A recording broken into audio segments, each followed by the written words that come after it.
Hey guys, tonight we're diving into Edo, Japan, a time and place where the wrong bow, the wrong outfit, or the wrong dog could cost you your life. That's right. Survival here wasn't just about eating rice and minding your business. It was about memorizing a labyrinth of rules so absurd, so suffocating that you'll probably laugh right before realizing you'd be dead before lunch.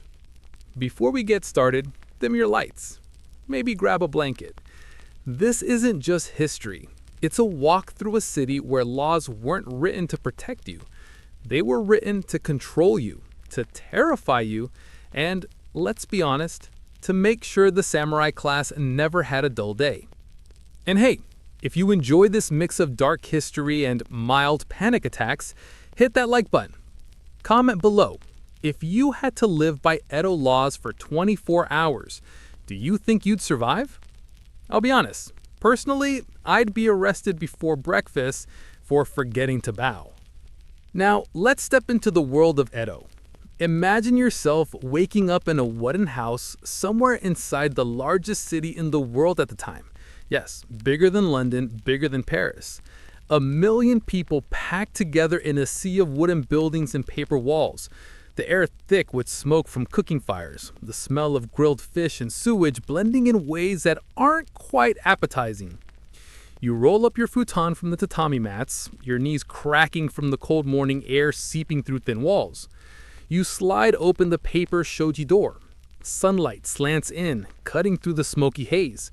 You hear the clatter of geta sandals on packed dirt, a rooster crowing somewhere, and the constant nagging sound of merchants calling out their wares. But hold up. Don't get too comfortable, because here comes a samurai. His hair is tied in the stiff chanmage style, his 2 swords gleaming at his side. He's walking your way. And here's the first test of the day. Are you bowing deeply enough? Did you lower your head quickly, respectfully, and submissively enough? Because if you didn't, congratulations. You've just triggered one of Edo's deadliest laws. Samurais had what was called a kirisute gomen. That roughly translates to permission to cut and leave. In plain English, a samurai could legally kill you on the spot for insulting him or failing to show proper respect.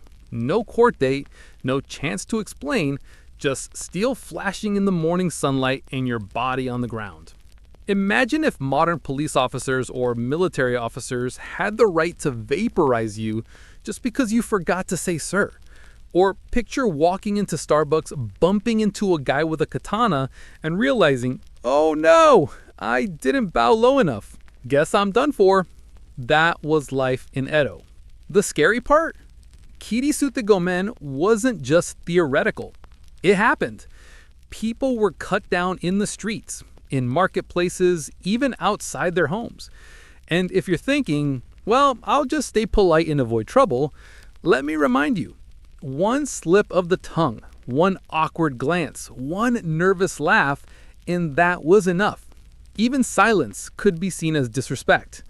So before you've even had breakfast, you're already playing history's most stressful game of don't get stabbed. And you know what? This was just one of many bizarre and terrifying laws people lived under. But let's pause for a second, because I want you to imagine something else. Think about how many times in your life you've been tired, cranky, distracted. Maybe you didn't greet someone properly. Maybe you were late for class, late for work, late for dinner, and you just mumbled something instead of showing proper respect. In Edo, that's not just a bad impression, that's potentially your last mistake. Now, of course, the Tokugawa shogunate didn't invent these rules to make life miserable for fun. There was a reason. They were obsessed with social order. Edo was a city of over 1 million people, most of them crammed into tiny wooden houses with paper-thin walls. Imagine New York City, but without steel, without police patrol cars, without 911. Instead, the glue that held society together was hierarchy, ritual, and fear. And fear worked. Most people in Edo didn't steal, didn't fight, didn't step out of line, not because they were saints, but because the punishment was so severe, it wasn't worth the risk. Bowing wasn't just politeness, it was survival. But you know what?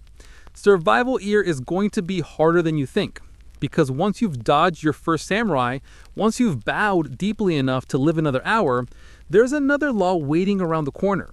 You'll need to survive the dog shogun's animal obsession, the clothing restrictions that could expose you, the fire rules that made cooking risky, and the speech bans that made telling a joke potentially fatal. So here's the plan. We're going to walk through an entire day in Edo together. You'll wake up, face the laws, dodge death, and see how far you can get before the weight of the shogun's rules crushes you. Spoiler alert, you'll probably won't make it to bedtime. But hey, don't panic. For now, you've survived your first challenge. You bowed deeply enough, and the samurai walked by without slicing you in half. Congratulations, you're still alive. But don't relax too much, because now that you've survived Kirisute Gomen, let's talk about the next deadly law. One that involved puppies, rice, and the shogun who loved animals more than humans. And trust me, you're not ready for how weird this one gets. So, you've survived the morning samurai encounter. You bowed just low enough, kept your head attached to your shoulders, and made it past the first obstacle. Good for you. But now comes the second test, and it's even weirder. You shuffle toward the well to fetch water. The streets smell of damp earth, dried fish, and something else. Wet dog. Lots of dogs. You glance around, and yes, there are strays everywhere. Mangy mutts with ribs showing, paws padding through the dust, noses rooting in discarded scraps. In Edo, you couldn't walk a block without seeing them. And you know what? You'd better be polite, because if you don't treat these dogs with proper respect, the law could kill you. Enter Tokugawa Tsunayoshi, the fifth shogun of the Tokugawa dynasty, who ruled from 1680 to 1709. He's remembered by one unforgettable nickname, the Dog Shogun. Sounds cute, right? Wrong. Tsunayoshi believed, deeply, passionately, that dogs and other living creatures had souls equal to humans. Some say it came from Buddhist teachings. Others whisper it was astrology. He was born in the year of the dog, so he took it as destiny. Whatever the reason, Tsunayoshi launched one of history's strangest legal campaigns, the Shorui Awaremi no Rei, or Laws of Compassion for Living Things. Sounds wholesome, until you realize compassion was enforced with the sharp edge of a sword. Picture this. You're walking home from the market. A stray pup trots beside you, tongue lolling, tail wagging. Cute. But if you don't feed him, prison. If you swat him away because you're late, punishment. Accidentally hurt him, execution. Yes, you could literally be put to death for mistreating a dog. Now, pause for a second. Imagine if modern governments passed this law. Forget speeding tickets, animal neglect would carry the death penalty. Forget jail time, accidentally step on a cat's tail, and you're gone. That's Edo. And Tsunayoshi wasn't messing around. Under his orders, entire facilities were built to shelter dogs. Not just kennels, palaces. One massive complex in Edo supposedly held over 50,000 strays, fed daily with rice and fish, while actual humans starved outside its gates. Taxes were raised to support these dog shelters. Peasants struggling to feed their families now had to chip in to make sure the puppies were well fed. It gets darker. If you disobeyed, punishments were brutal. Some offenders were executed, others exiled, others beaten publicly. Even failing to show proper sympathy toward injured animals could land you in trouble. And don't even think about butchering livestock in public. Killing cows, horses, or dogs was absolutely forbidden. Chickens and fish were still fair game, but under Tsunayoshi's compassion laws, meat culture shriveled. Rice, vegetables, and fish dominated the diet, partly because eating four-legged animals was just too risky. Now, let's get sensory for a moment. Imagine the soundscape. Stray dogs barking and howling through narrow wooden streets, echoing against the paper walls of houses. The smell of cooked rice carried on the wind, mixed with the less pleasant scent of dog droppings that nobody dared complain about. You'd hear guards patrolling, making sure everyone was obeying the laws. And if someone kicked a pup in frustration, the noise would die down instantly as neighbors turned their heads. Because in Edo, everyone was watching. Everyone was terrified of breaking the dog shogun's rules. Now, here's where it gets absurd. Let's say you're carrying your groceries. A stray pup sniffs your bundle of dried fish and leaps up. You push him away. A bystander sees. They report you. Next thing you know, you're hauled before an official, accused of cruelty. No jury of your peers. No, it was just an accident. Your life could literally hang in the balance because you didn't share your dinner with a dog. Some records tell of people executed for failing to show kindness. Others were punished for not reporting cruelty fast enough. That's right, you weren't safe just by obeying. If you saw someone else mistreat a dog and didn't immediately snitch, you were guilty too.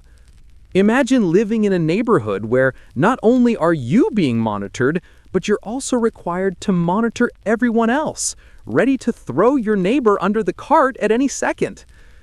Now, it would be easy to laugh at this and say, "Oh, silly dog shogun."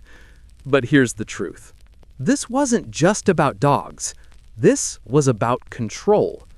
Tsunayoshi used these laws to remind every man, woman, and child that the shogunate's authority was absolute, even over the smallest, scruffiest, flea-ridden animal. If he could make you bow to a mutt, he could make you bow to anyone. And, of course, there was hypocrisy. Samurai could still cut down humans under Kirisute Gomen, but lay a hand on a dog? Forbidden. Dogs had more legal protection than peasants. Think about that for a second. A starving farmer could be executed for accidentally hurting a stray dog, while a samurai could slice that same farmer in half and walk away untouched. Talk about twisted priorities. So, let's check in. You've bowed to the samurai earlier. Nice work. Now you're feeding every stray dog you see, smiling nervously as they bark and snap around your ankles. Your rice ration is dwindling, but hey, you're alive. And that's what counts. But let me ask you something. Be honest. If you had to live under Tsunayoshi's rules today, would you survive? Would you be the saint who shares your last bowl of ramen with a mangy dog? Or would you slip up, swat a mutt away, and meet your end in Edo's execution grounds? Comment below. I want to know if you're a survivor or a goner. Because here's the reality. Most of us wouldn't last long. We complain about cleaning up after pets. We grumble when the neighbor's dog barks all night. In Edo, that grumble could have been your last. And yet, here's the kicker. After Tsunayoshi died in 1709, his successor immediately repealed most of these laws. The shelter shut down, the execution stopped. People probably breathed a collective sigh of relief and said, "Finally, we can walk without tripping over leashes." Still, the memory lingered. Tsunayoshi's compassion laws left a reputation so notorious that centuries later, he's remembered not for military triumphs or political achievements, but for forcing an entire population to bow before barking dogs. So, you've survived samurai steel, you've survived the puppies, you're 2 for 2. But don't celebrate yet, because next we're stepping into another minefield. Clothing laws. Yes, even your outfit could get you punished. Wear the wrong sleeve, the wrong fabric, the wrong color, and you might wish you were just feeding dogs. You've survived the dog army. You've survived the samurai who almost cut you in half for sneezing too loudly. Congratulations, you're still alive. But now comes your next great challenge in Edo Japan: getting dressed. Yes, your clothes could be the difference between blending in with the crowd and being stripped, fined, or worse. Fashion wasn't just fashion here. It was law. And if you made the wrong choice when you reached for your morning robe, you could pay for it with your life. You wake in the pale morning light, shivering against the draft slipping through the paper walls of your little house. Your futon is rolled to the side, your body still stiff from sleeping on the thin mat. You shuffle to the corner and open the wooden chest that holds your worldly belongings. Inside are a couple of kimonos, both patched, both rough, both far from anything you'd ever call comfortable. Hemp, cotton, stiff, scratchy, and dull in color. Not exactly the glamorous wardrobe you'd imagined when you thought of living in Japan. And yet, for someone of your status, this is the law, literally. Because Edo society had rules about everything, especially what you wore. They were called sumptuary laws, and their entire purpose was to make sure everyone looked exactly like the rank they were born into. Samurai at the top in their finery, peasants in their rough work clothes, merchants down at the bottom, even if they were swimming in money. The government wanted you to look poor, even if you weren't. Silk? Forget about it. Unless you were a samurai, a court noble, or a lucky member of the elite, silk was illegal. You could have piles of silver hidden in your tatami floorboards, but you'd still be legally condemned to scratchy hemp. Imagine having $1 million today, but only being allowed to shop at Walmart. Nothing against Walmart, but if you wanted Gucci, you'd feel the sting. And let's be clear, the sting in Edo was literal, because hemp rubbed against your skin like sandpaper. And then there was color. Bright reds, purples, rich blues, all off limits to you. Those were reserved for the higher classes. You were stuck with earthy tones, faded browns, grays, washed out indigos. If you walked through Edo, the crowd would look like a moving sea of mud. That doesn't mean people didn't try to cheat, though. Edo commoners became masters of subtle rebellion. They designed robes that looked plain and humble from a distance, but revealed intricate weaves and delicate patterns up close, like a secret whispered through fabric. A way to say, I know the rules, but I'll bend them where you can't see. And let's not forget accessories. Samurai wore 2 swords, the long katana and the short wakizashi. This wasn't just tradition. It was legally required. The swords were the badge of their class. They were allowed, even expected, to wear them everywhere, at home, in the market, even while sipping tea.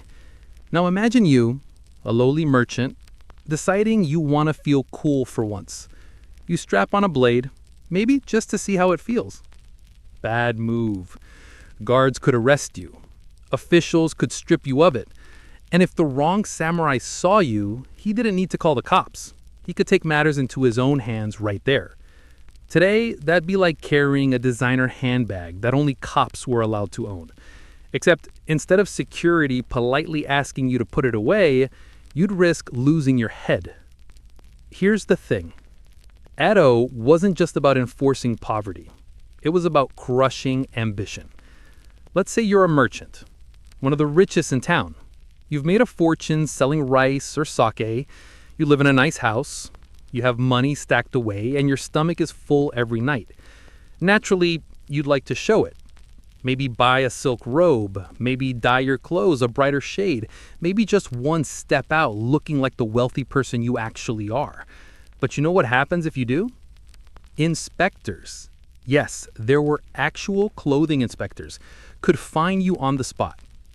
Worse, they could confiscate your outfit right off your back. There are stories of men stripped half naked in public for punishment for daring to look too fine. Imagine walking down the street in your favorite Gucci jacket, and suddenly the fashion police drag you into an alley and rip it off while the neighbors watch. Humiliating doesn't even begin to cover it. And why was the government so obsessed with what you wore? Because order was everything. The Tokugawa shogunate ruled on the idea that every person had a fixed place in society, and that visual order kept the peace. If a farmer started dressing like a noble, the line blurred. If a merchant flaunted wealth above a samurai, the system cracked. So your dull kimono wasn't just clothing. It was propaganda stitched into every thread, a daily reminder to yourself and everyone else that you knew your place. It's funny to compare it to modern times. Imagine if laws dictated your wardrobe today. CEOs could wear Armani, teachers stuck with khakis, fast food workers restricted to burlap sacks, influencers maybe allowed glitter, but only if approved by a magistrate. And if you broke the rules, your clothes could be confiscated, fines slapped on your head, and your neighbors would watch you shuffle home in your underwear. It sounds ridiculous, but that's how Edo worked. The pressure was constant. Every time you got dressed, you had to calculate risk. Will this sleeve length get me noticed? Will this dye look too rich? Will the weave in this fabric look suspiciously high class? You didn't think, do I look good? You thought, will this get me killed? That's a different kind of mourning anxiety. Imagine yourself standing over your chest of clothes again. You pick up the rough hemp robe, sighing at the itch. You run your fingers over a hidden silk kimono at the bottom, the one you bought secretly, because you couldn't resist. It shimmers faintly, catching the light in a way your legal clothes never could. You ache to wear it, just once, to feel what it's like to glide through the streets wrapped in luxury. But you also know, if a magistrate sees you, if a samurai gets suspicious, if anyone reports you, it's over. So you fold it carefully, bury it under old rags, and choose the safe option, the dull brown robe, the one that says, I'm obedient, I'm harmless, please don't notice me. And so you step out into Edo, blending into the sea of dull colors, every figure a mirror of the next. Safe for now, but inside you burn with envy. You crave the silks you can't wear, the colors you can't touch, the freedom you'll never have. Fashion wasn't just fashion, it was survival. And as you shuffle down the road, you realize the cruelest thing. Even your own skin has been drafted into the shogun's army of laws. The streets are already alive when you shuffle out of your house, your rough hemp robe scratching your arms, the sun just beginning to climb over Edo's tiled rooftops. The smell hits you first. Soy sauce bubbling in barrels, grilled fish crackling over open fires, sweet rice cakes dusted with sugar that wafts down the alley like a cruel temptation. And your stomach twists because the morning rice you ate was bland, watery, and more punishment than meal. You tell yourself you'll grab something better in town, but in Edo, even food could kill you. Not because it was spoiled, but because eating the wrong thing, at the wrong time, in the wrong way, could make you an outlaw. It starts with rice. You'd think Japan's staple food would be safe, but rice wasn't just food, it was currency. Daimyo lords measured their wealth in koku, which literally meant enough rice to feed one person for a year. Farmers owed rice as tax, samurai were paid in rice stipends, and the shogunate balanced the entire economy on the grain, which meant if you were caught hoarding too much, smuggling it, or messing with its price, you weren't just greedy, you were committing treason, and treason was punishable by death. Imagine today being executed for stockpiling Costco bags of basmati. That's Edo logic. So, when you buy your rice from the market stall, you keep your eyes down. You don't dare haggle too loudly, because inspectors hover nearby. Rice riots weren't rare in this world. A bad harvest, a greedy merchant hiking the price, and suddenly crowds stormed the stalls, smashing barrels and demanding justice. But don't get excited. Justice didn't come from fairness. It came from punishment. Merchants who inflated prices could be executed. Not fined, executed.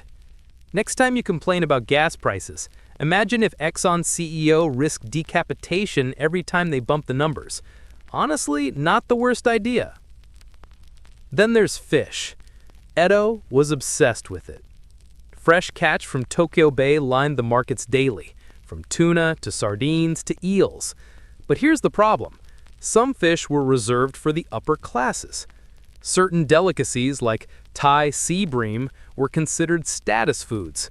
If a lowly farmer like you slapped one on your grill, you'd risk charges of luxury. Eating above your station could get you punished, just like dressing above it. Food wasn't about appetite, it was about order. Every bite you chewed was supposed to confirm your place in the world. And yet, Edo people were sneaky. Take unagi, freshwater eel. It became wildly popular among commoners despite attempts to keep it exclusive. Vendors sold it sizzling over charcoal, the sauce dripping, the smell irresistible. Officials tried banning it during certain years, claiming scarcity. People ignored them. Demand grew, black markets thrived, and eel practically became rebellion on the stick. You can almost picture it, a greasy vendor slipping you a secret skewer whispering, "Don't get caught." Suddenly, you're not just eating dinner, you're risking your life for a taste of forbidden barbecue. Speaking of forbidden, alcohol deserves its own warning label. Sake flowed like water in Edo. Breweries dotted the city, their tall chimneys puffing smoke, and taverns overflowed with laughter, slurred songs, and the clatter of cups. But the government couldn't resist meddling. During lean years, the shogunate banned drinking altogether. Entire taverns were shuttered, barrels smashed in the streets, as if prohibition could ever work. Of course, people kept drinking. Secret parties sprouted in back alleys, sake hidden in teapots, and laughter muffled behind paper doors. And when caught, punishments were brutal. Tavern owners risked ruin. Drinkers could be fined or worse. Imagine the police bursting into your Friday night house party, smashing every beer can, and dragging you off for improper enjoyment. In Edo, fun itself could be illegal. And here's where it gets weirder. Even feasting was dangerous. The shogunate despised displays of excess. Hosting a lavish banquet with too many courses, serving meat to your guests, that wasn't just showing off, it was a crime. Samurai might be allowed a luxurious spread now and then, but you, a commoner, were supposed to keep it modest. A little fish, some rice, maybe pickled radish if you were lucky. Anything more, and you risked accusations of luxury crimes. Imagine being arrested today for posting a photo of your steak dinner on Instagram. Sir, you are under arrest for excessive marbling. The strangest rule of all is meat. Technically, eating four-legged animals was banned. Cows, horses, dogs, and goats were all considered off limits, partly due to Buddhist influence, partly because animals were needed for work, not dinner. Yet people found ways around it. They gave meats cutesy euphemisms, like calling boar mountain whale. That's right, mountain whale. Because if you say it's a whale, suddenly it's fine, never mind the hooves. It's the Edo equivalent of calling a hot dog a beef-adjacent tube steak to make yourself feel better.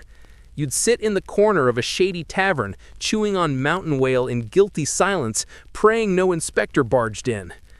So now, as you wander the market, your stomach growling, you're not just shopping, you're strategizing. Every coin you spend is political. Every bite you take is dangerous. You want that glazed eel skewer, but you stick to pickled vegetables. You eye the sake tavern, the laughter spilling out like honey, but you walk past, your throat dry. You dream of red meat sizzling over fire, but you chew your plain rice cake, the dull sweetness, the texture sticky. And in your head, you repeat the same mantra, survive. What makes it worse is how unfair it feels. You see a samurai strut past, his silk robe gleaming, his servant carrying baskets of the best fish. He'll sit in his estate tonight, feasting on dishes you can't name, drinking sake until dawn, all under the protection of the law. You'll sit in your cramped little home, staring at your rice bowl, pretending it's enough. And if you dare complain, if you dare eat above your rank, you risk punishment. The food laws weren't just about scarcity. They were about reminding you with every bland mouthful that you were small. You finally buy a humble lunch, a scoop of rice, a scrap of dried sardine, and a pickle. You sit on the edge of a wooden step, chewing slowly. The the taste as dull as the color of your robe. Around you, the city hums. Somewhere nearby, a man risks his life sneaking silk under his clothes. Somewhere else, a vendor hides sake beneath the counter.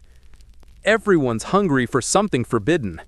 And you realize that in Edo, survival isn't just about living, it's about learning to swallow your envy along with your food. Now that you've survived eating, let's move on to your next great danger in Edo, Japan. Opening your mouth. Literally. Because speaking the wrong word at the wrong time could be just as deadly as eating the wrong thing. Your stomach is full. Well, as full as it can be on 3 bites of rice and a sad sardine, and you figure you've survived another morning in Edo. But don't relax. The next thing that can kill you isn't what goes in your mouth, it's what comes out. Talking here is a minefield. Every word you let slip could cost you your freedom, your livelihood, or your head. Imagine living in a world where saying the wrong thing on Twitter doesn't just get you canceled, it gets you executed. That's Edo for you. You're walking past a tea house now, the chatter of voices spilling into the street. People sit cross-legged, sipping their cups, leaning in close. They're careful, though. No one speaks too loudly. No one jokes too freely. Because Edo Japan ran on censorship, the way your phone runs on Wi-Fi. Always on, always watching. The Tokugawa shogunate feared free speech more than famine. If people questioned authority too openly, if rumors spread too fast, the carefully balanced order might crack. And the shogunate wasn't about to risk that. The rules were simple, if terrifying. Don't insult the shogun. Don't criticize the government. Don't spread rumors about the samurai class. Don't gossip about scandals in the ruling families. Don't even write plays or poems that might be interpreted as mockery. Yes, interpreted. It didn't matter what you meant. If someone with power thought your words sounded suspicious, you were in trouble. Picture writing a snarky haiku about your neighbor's smelly fish stall, and suddenly you're dragged before a magistrate because someone decided it was a metaphor for corrupt officials. You'd protest. It's just about fish. Too late. The paper trail is already damning. The shogunate had censors, actual officials who combed through books, plays, prints, and public performances. If you were a writer, a poet, or a playwright, you lived in constant fear of these men. Kabuki theater, wildly popular with the masses, had to tiptoe around the rules. Playwrights used historical settings and disguises to criticize contemporary politics, hoping the censors wouldn't notice. Imagine trying to roast your boss in a TikTok skit, but setting it in ancient Rome so HR wouldn't connect the dots. That was Kabuki's survival strategy. And still, sometimes the censors caught on. Entire plays were banned, theaters shut down, actors punished. Words weren't entertainment, they were weapons, and the shogunate controlled every blade. Even common chatter on the street was risky. Let's say you're in the market, muttering about rice prices being unfair. Someone overhears. Maybe they agree with you, or maybe they report you. Because yes, snitching was a survival tactic. Informants lurked everywhere. That friendly neighbor who waves to you in the morning, he might sell you out to the magistrates for a few coins. One wrong complaint, one careless joke, and suddenly you're hauled off to answer for your seditious remarks. It's like living inside a never-ending group chat where everyone's screen recording you. And if you think you're safe keeping your opinions private, think again. Written words were even more dangerous. Printing presses in Edo churned out woodblock books, from elegant poetry to cheap gossip rags. But every publisher needed approval. Every block carver risked punishment if something slipped through. And once it was in print, it was permanent. Hand someone the wrong pamphlet, and you might as well be handing them your death warrant. Even artists had to dodge the censors. Ukiyo-e prints, those gorgeous woodblock scenes of daily life, entertainment, and pleasure districts, avoided political commentary for a reason. Paint to samurai looking foolish? That wasn't art. That was treason. Now, imagine you, sitting in a tea house with a friend. You lean closer, whispering about a rumor you heard, that the shogun is weak, that the government is corrupt, that some samurai disgraced himself in a scandal. Your friend's eyes dart nervously to the side. He shushes you, warning you to stop. Too late. The man at the next table is listening. Tomorrow you might be summoned before an official. The questions will come sharp and fast. Did you say these words? Do you deny them? You'll stammer, swear you didn't mean it, but the outcome isn't yours to decide. Punishment could be exile, imprisonment, or death. Words in Edo were sharper than steel. What makes it worse is how absurd it feels compared to today. We complain about cancel culture online, but at least the worst most people face is public shaming or losing followers. In Edo, speaking your mind could cost you your literal life. Imagine if every sarcastic comment you made about your boss, your president, or your neighbor's terrible karaoke could actually result in execution. Twitter fingers wouldn't just cost you likes, they'd cost you your head. Suddenly, your keyboard doesn't look so brave. Censorship didn't just silence, it shaped culture. Writers and artists became masters of subtlety, tucking double meanings into their work. A play about a corrupt noble in medieval Kyoto might actually be about a corrupt official in Edo. A poem about a storm tearing through the fields might hint at political unrest. Audiences learned to read between the lines, to catch the shadows hidden under the ink. There was a strange beauty in it. Restrictions bred creativity, and every coded message was a wink, a whisper, a rebellion disguised as art. Still, the danger was real. If the censors caught you winking, you paid the price. As you walk the streets, you practice silence. You nod politely, keep your head down, answer questions with vague grunts. Your thoughts stay locked behind your teeth, where no informant can steal them. You watch children playing, their laughter ringing free, and wonder how long before they learn to measure their words like coins. In this city, innocence has an expiration date. And yet, the irony is rich. For all its censorship, Edo was a city bursting with communication. Poems scribbled on slips of paper, stories swapped at night over sake, gossip whispered in bathhouses. People talked constantly, but always with the shadow of punishment pressing against their tongues. Every word was both freedom and risk, and the line between them was razor thin. So you survive another day without saying too much, without letting your real thoughts slip. But you can feel the pressure building in your chest, like steam trapped in a kettle. How long can anyone live in silence before the words demand to be spoken? And when they burst free, will you be ready for the consequences? Now that you've managed to keep your mouth shut, let's test your next survival skill in Edo, Japan. Because in this city, breaking laws you've never even heard of can still get you killed. You think you've got the rhythm of Edo life now. Wear the right scratchy clothes, eat the right bland food. Keep your mouth shut unless you're complimenting someone's garden. Easy enough, right? But here's the cruel twist. Edo had laws so obscure, so bizarre, that you could break one without even realizing it. Imagine walking down the street today and suddenly being arrested for the way you tied your shoelaces. That's the level of paranoia you live with here. Survival isn't just about obeying, it's about guessing what rules are lurking around the corner. Take the curfew laws. By sunset, the city gates shut tight. Literally, shut. You weren't leaving or entering Edo after dark without permission. Nighttime movement was heavily restricted. Travelers were forced to sleep outside the gates, clustered in roadside inns or huddled by fires, waiting until dawn. Inside the city, watchmen patrolled the streets, rattling their nightsticks, warning people to stay indoors. If you were caught wandering, you'd better have a good reason. No midnight snacks, no romantic walks under the moonlight. It was curfew with teeth. Think lockdowns during the pandemic, but instead of fines, you risk being beaten or arrested by a lantern-wielding guard. And then there were fire laws. Edo was basically a giant tinderbox.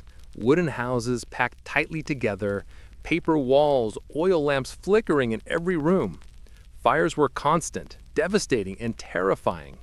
So the government passed strict laws about them. Lighting a fire outside of certain hours? Illegal.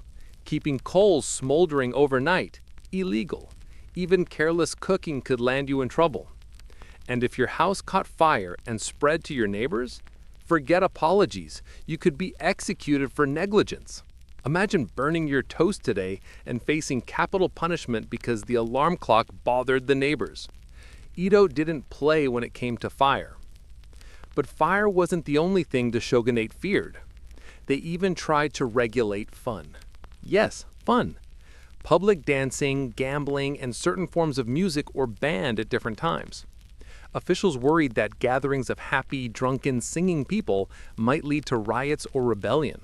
So if you were unlucky enough to be caught at a party that was deemed too rowdy, you could be punished. Even the style of entertainment was policed. Kabuki theaters faced constant crackdowns for being immoral. Actors were sometimes banished, theaters demolished, scripts censored into oblivion. In other words, Edo invented the world's strictest noise complaint. Pets? Those weren't exempt either. Remember the dog laws. They weren't just about not killing dogs. Some periods literally required you to house and feed stray dogs if they wandered onto your property. Yes, mandatory adoption. Refusing to take in a stray could get you punished.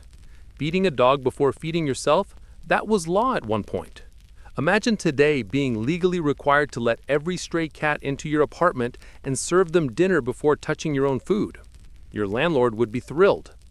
Even death was regulated. Funerals and graves were strictly controlled, often tied to religious laws. Families couldn't just bury loved ones wherever they wanted. Specific temples held rights over funerals and burials. And if you bypassed them, you risked fines or worse. Death wasn't your private matter. It was the shogun's business too. You couldn't even die without following the rules. And then came laws so oddly specific you'd think they were jokes. Some sources mention restrictions on things like footwear, hairstyles, even the size of houses. Build a roof too fancy, carve your sandals from the wrong material, or tie your hair in the style of a higher class, and you'd be in violation. These weren't gentle reminders either. Officials could confiscate property, strip you of your dignity, or worse. Imagine zoning laws today, but enforced with swords instead of paperwork. The thing is, half the time you wouldn't even know you'd broken a law until someone told you. There weren't big signs posted in the streets saying, "No fancy roofs" or "Curfew at sunset." Instead, the rules trickled down through gossip, magistrates, and the constant whisper of informants. It was like living in a video game with invisible traps. Step wrong, game over. And unlike video games, there were no do-overs. What really stings is the randomness. You might see your neighbor flaunting a law and getting away with it for months, only for you to be punished harshly for the same thing. Enforcement wasn't equal. It was arbitrary, often depending on the mood of the officials or the bribes exchanged behind the scenes. Justice wasn't blind in Edo. It had very sharp eyes and very selective vision.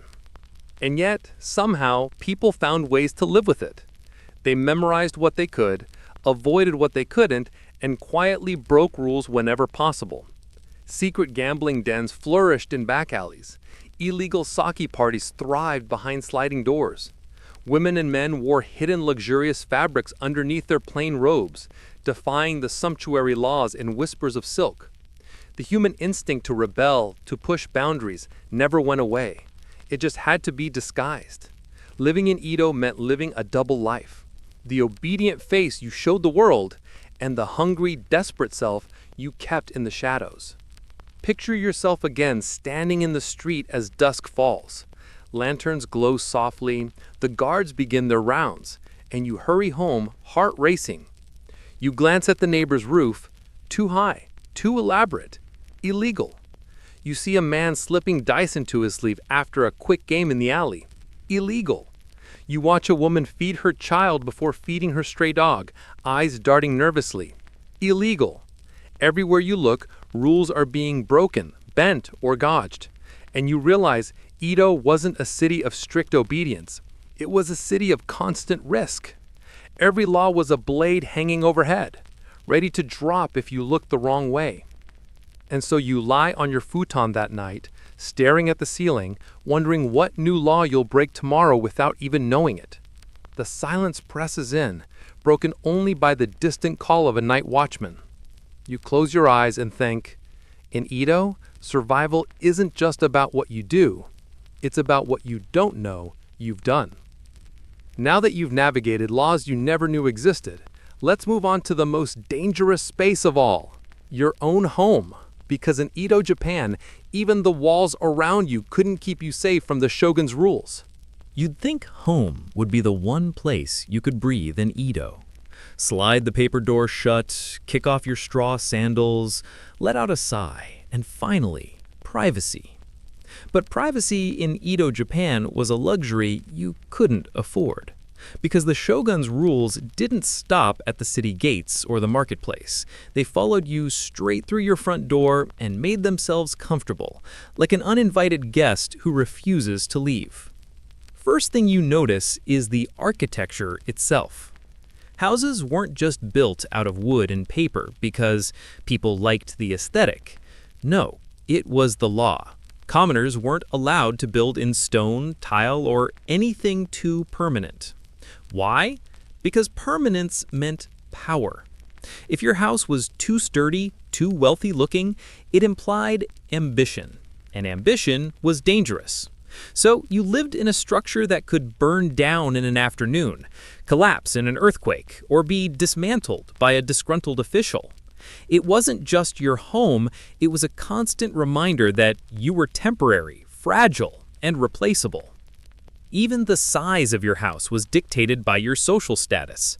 Too big, and you'd be accused of pretending to be someone you weren't. Too fancy, and you risked being accused of arrogance. Imagine today if the government measured your square footage and said, "Sorry, that kitchen island is illegal. Please remove it before dawn." That's the kind of domestic micromanagement you lived with. Inside your house, the rules followed you still. Furniture? Minimal. Luxuries? Forget it. The sumptuary laws dictated not only what you wore, but also what you owned. Silk cushions? Out of question unless you were wealthy enough to legally flaunt them. Gold ornaments? Forbidden. Even the utensils you used could be subject to scrutiny. If your chopsticks looked too refined, you were practically waving a red flag at the magistrate. You were expected to live in calculated modesty, where even your tea bowl could get you in trouble. And then there was the family structure, which wasn't just tradition, it was law. The head of the household, usually the eldest male, held legal power over everyone inside those thin walls. Wives, children, even servants, they weren't just socially subordinate, they were legally bound to his authority. Disobeying him could result in punishment not just from him, but from the law itself. It was patriarchy with teeth. Imagine being grounded as a teenager and realizing that legally you had no rights whatsoever to argue. And marriage, too, wasn't just a personal affair. It was subject to regulation, especially for samurai. You couldn't just fall in love and marry whoever you wanted. Families had to approve, statuses had to align, and the government could step in if a union seemed suspicious. Divorce? That was almost laughably one-sided. Men could write a simple letter of divorce called a mikudari-han and send their wife away. Women, however, couldn't initiate divorce easily without extraordinary circumstances. Edo law turned your love life into a bureaucratic minefield. And heaven forbid you ever wanted to change jobs or move your household. Mobility was tightly restricted. You couldn't just pack up and move to another city. You needed permits. You needed your village headman's approval. Without paperwork, you risked being treated as a vagrant, which was basically a crime in itself. Your home wasn't a nest you could fly from, it was a cage with paper walls. Oh, and let's not forget taxes. Taxes in Edo weren't like filing your annual income report. They were extracted in rice, labor, and sometimes random additional duties. The head of your household was responsible for making sure your family paid up, which meant your home life was directly tied to the state's appetite. If you didn't produce enough rice, your family starved and risked punishment. If you did produce enough rice, congratulations, you still starved, because most of it was taken from you anyway. There were also bizarre laws about cleanliness and morality inside the home. For example, if someone in your family died, you had to follow the correct rituals in the correct order at the correct temple. Failing to do so wasn't just a religious error, it was illegal. If your daughter dressed too finely, you could be reported. If your son was seen studying something inappropriate, like Western books smuggled in from Nagasaki, you could face severe penalties. The walls of your house weren't soundproof. Neighbors listened, neighbors gossiped, and neighbors reported you. Living at home in Edo was a bit like starring in your own reality show, only the producers were government spies, and the punishment for low ratings wasn't cancellation, it was arrest. And if you thought your family could shield you from the outside world, think again. The Gonengumi system tied households together in groups of 5. These neighborhood watch units were supposed to keep everyone accountable. If you broke the law, even inside your home, your neighbors could be punished alongside you. If they broke the law, you could be punished alongside them. It was collective responsibility, the ultimate peer pressure. Imagine your neighbor forgetting to pay his Wi-Fi bill today, and suddenly your internet gets cut off too, along with a hefty fine. That was daily reality in Edo. Picture yourself now, lying on your thin futon at night. The walls creak with the wind, and you can hear every cough, every laugh, every argument from the family next door. You think about your sandals lined neatly by the entrance. Too fancy? You think about the hidden piece of silk you keep tucked under your mattress, a secret rebellion. Too risky? You wonder if your neighbor who saw you sneaking at home has already whispered your name to the local inspector. Home isn't safety, it's a stage, and every move you make is part of the performance. But people, being people, still found ways to bend the rules. They stashed forbidden luxuries in secret drawers. They drank cheap sake in hushed tones after curfew. They arranged marriages in secret, slipping bribes to keep things quiet. They played the game, sometimes winning, sometimes losing. Home was a prison, yes, but also a sanctuary where small acts of defiance gave you the illusion of freedom. And in those quiet moments, by the faint glow of a lantern, you realize something. The laws weren't just about controlling you. They were about reminding you that you were never beyond the reach of power. Even in your most private space, the shogun sat with you, invisible but undeniable, his presence woven into the tatami beneath your feet. Stepping out of your house in Edo is not freedom. It's stepping onto a stage. The city is alive, buzzing, crowded with over 1 million people by the 18th century, the largest city in the world at the time.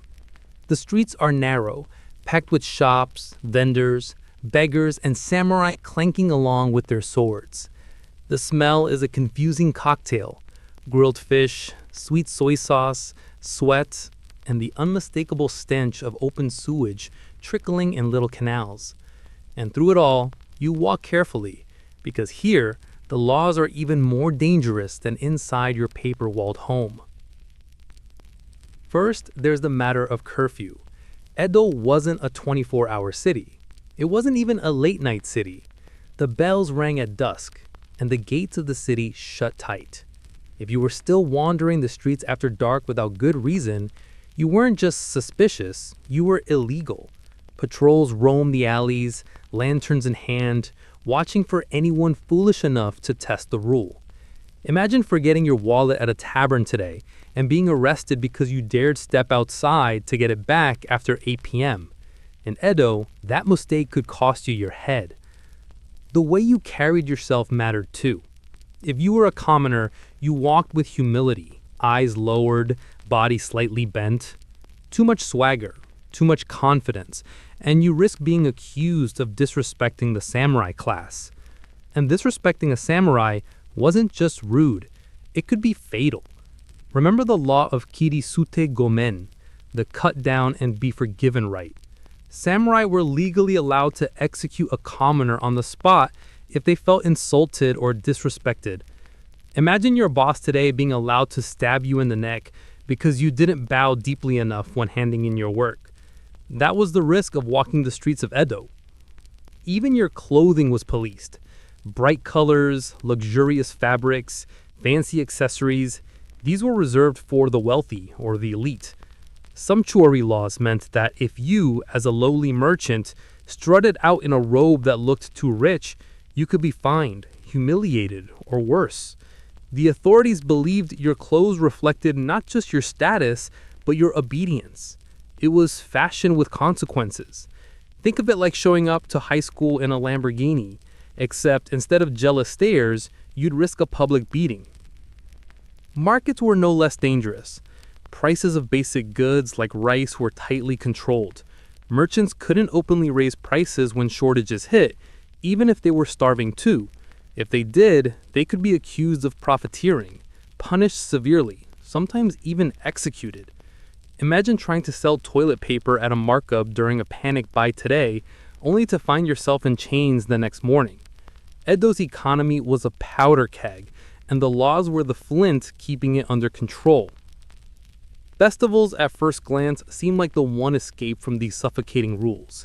Streets filled with lanterns, drums, and the laughter of half-drunken crowds. But don't be fooled. Festivals were tightly monitored by officials, and even joy had boundaries. Too much revelry, too much chaos, and punishments rained down. A fight breaking out at a festival could lead to executions, not just of the fighters, but sometimes of organizers or bystanders who failed to control the scene. Imagine going to a music festival today. Someone throws a punch in the crowd, and suddenly the government holds you responsible because you were standing too close to the mosh pit. Edo's streets weren't just busy. They were dangerous arenas where your reputation, your obedience, and even your life were constantly tested. Let's not forget entertainment districts like Yoshiwara, the licensed pleasure quarters. On paper, they were tightly regulated zones for prostitution and entertainment. Step outside those paper lantern-lit borders, and the same activity was a crime, punishable by death. Inside Yoshiwara, rules dictated how courtesans dressed, who could visit, how long they could stay, and even how much they could spend. Outside, one wrong step with the wrong partner could get you executed. It was like Vegas, except jaybrocking outside the strip could kill you. Public executions themselves were spectacles, designed to remind you what happened to those who didn't play by the rules. Heads displayed on spikes, crucifixions at busy crossroads, bodies left to rot as a warning. You didn't just hear about punishment, you smelled it on your morning walk, the metallic tang of dried blood, the sour rots of flesh carried by the wind. And you bowed your head a little lower, just in case a samurai glanced your way.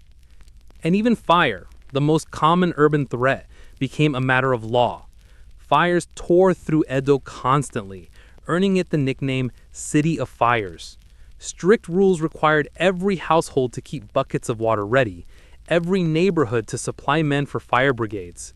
Failed to show up when flames licked at the rooftops, and you weren't just negligent, you were a criminal. Imagine missing jury duty today, except instead of a fine, your punishment is death by beheading because you didn't show up to throw water on your neighbor's burning roof. And here's the cruel irony. Despite all these suffocating restrictions, crime still existed, corruption still thrived, and people still found ways to bend the rules. Merchants smuggled goods under piles of fish, samurai abused their privileges, officials looked the other way if bribes were involved. The city buzzed with secrets, lies, and quiet rebellions, even as the laws hung over everyone like a sword waiting to drop. So you, walking down the narrow streets of Edo, Hear the chatter of vendors, the clang of a blacksmith, the laughter of children chasing a paper ball. You smell incense wafting from a temple and burnt fish skins sizzling on a brazier.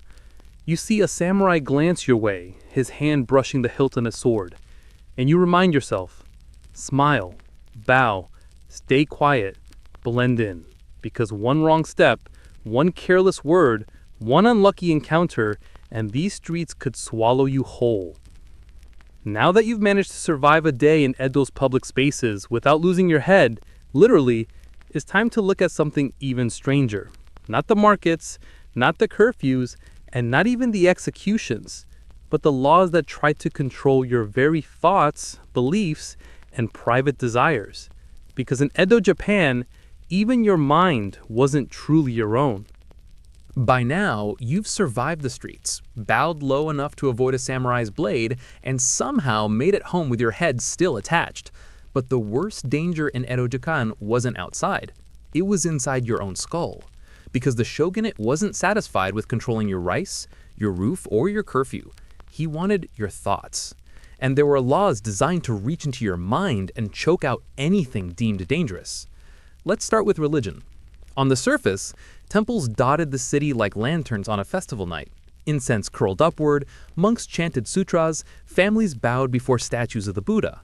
But if you look closer, you notice something missing: Christianity. By the early 1600s, Christianity had been outlawed, hunted, and driven underground. The Tokugawa shogunate saw it as a threat, not just to spiritual order, but to political power. Too many converts meant too much foreign influence. Too much foreign influence meant instability. So the law was simple: practice Christianity and you die. Not just you, sometimes your whole family, sometimes your entire village. To enforce this, there were the fumie tests. Officials would march through villages with an image of Christ or the Virgin Mary and order people to step on it. If you hesitated, if you winced, or even looked too guilty, you were branded a Christian. And being branded a Christian could mean torture, crucifixion, or slow execution. Imagine someone today handing you a photo of your grandmother and demanding you stomp on it, while a soldier stares at your face for the tiniest flicker of hesitation. That was daily terror for hidden believers in Edo. And the shogunate didn't just fear Christianity, they feared ideas themselves. Books were censored, especially anything foreign. Western science, astronomy, medicine. If it slipped through Nagasaki's tightly controlled port, it was scrutinized, sometimes banned outright. Owning the wrong book could land you in prison. Imagine downloading the wrong PDF today and realizing it could cost you your life. That was the weight of thought in Edo. But it wasn't just foreign ideas. Even Japanese books, plays, and art were censored if they seemed too critical of authority, too bawdy, or too subversive. Kabuki theater, wildly popular among commoners, was constantly under attack. The government tried to regulate costumes, themes, even hairstyles of performers. Women were banned from performing entirely, supposedly to protect public morality. Of course, this just meant men dress as women on stage, which somehow was apparently less scandalous. Edo's censorship laws weren't just about controlling information, they were about controlling imagination itself. Even satire was dangerous. Writers who poked fun at officials risked arrest. Storytellers who hinted too strongly at corruption could be silenced. One wrong joke could end your career or your life. Imagine your favorite late-night comedian cracking a joke about the prime minister and vanishing the next day. That's the level of paranoia Edo society lived with. And the control of thought wasn't only about books or plays, it seeped into everyday rituals. The temple registration system, or terauke, forced every family to affiliate with a Buddhist temple. On the surface, it looked like a religious census. In practice, it was a surveillance system. You couldn't move, marry, or even die without paperwork from your temple. And that temple reported to the authorities. Religion wasn't personal, it was paperwork. Imagine your church doubling as a DMV and a police station, with your attendance checked not for faith, but for loyalty. Meanwhile, education itself was tightly guided. Samurai children studied Confucian classics, which emphasized hierarchy, obedience, and duty. Commoners learned enough to run their trade, maybe read a little, maybe write. But too much free thought? Dangerous. The whole system was designed to produce obedient subjects, not rebels. And if you dare to think otherwise, your family's reputation, your livelihood, and sometimes your life could crumble overnight. And yet, people being people, cracks formed in the walls. Hidden Christians practiced in secret, disguising the Virgin Mary as the goddess Kannon, whispering prayers that blended Catholic rites with Buddhist chants. Scholars smuggled in Dutch books, studying anatomy, astronomy, and medicine under the radar. Artists slipped satire into their woodblock prints, cloaked in metaphor so officials wouldn't catch on. Minds found ways to resist, even in the tightest cage.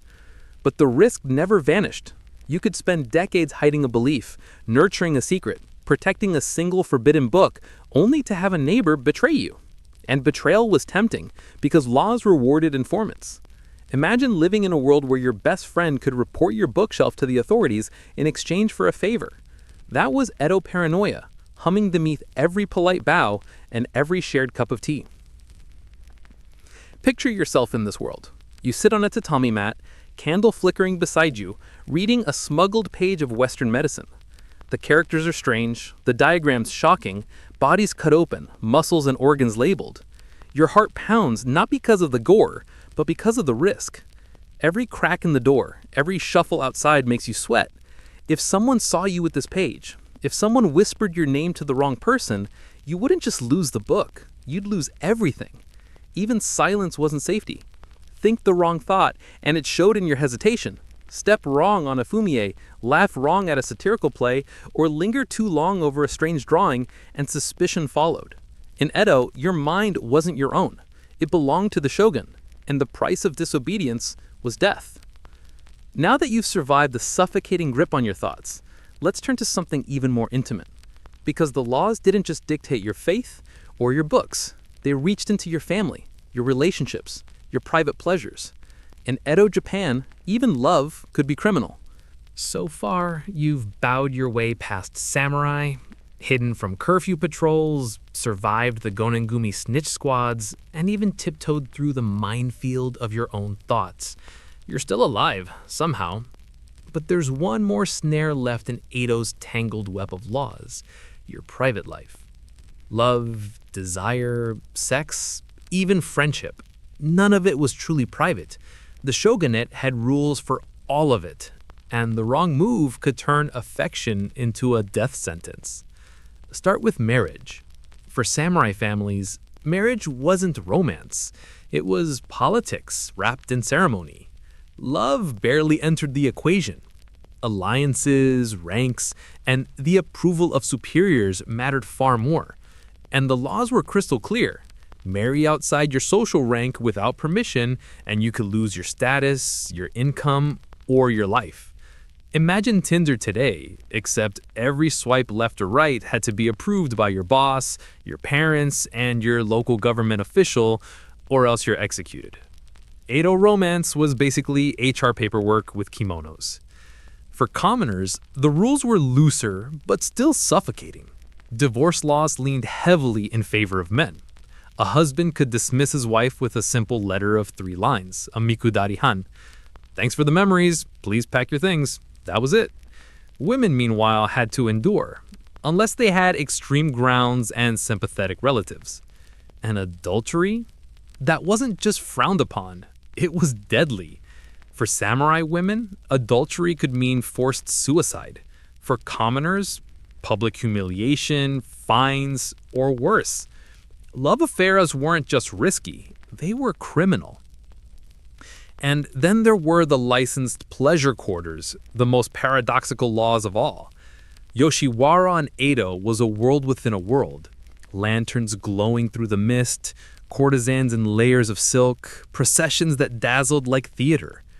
On paper, it was legal, regulated, sanctioned by the shogunate itself.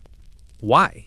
Because better to confine desire to one district than let it roam wild through society. But even there, laws dictated everything. Who could visit, how much you could spend, what courtesans could wear, which routes their parades could take. Step outside those rules, and what looked like pleasure turned instantly into crime. It was control disguised as indulgence. Homosexuality, surprisingly, wasn't always condemned. Among samurai especially, male-male relationships were common, even celebrated in some contexts. But, and this is the Edo pattern, everything had boundaries. If a relationship disrupted duty, dishonored hierarchy, or threatened stability, it could be punished. The law wasn't about morality so much as obedience.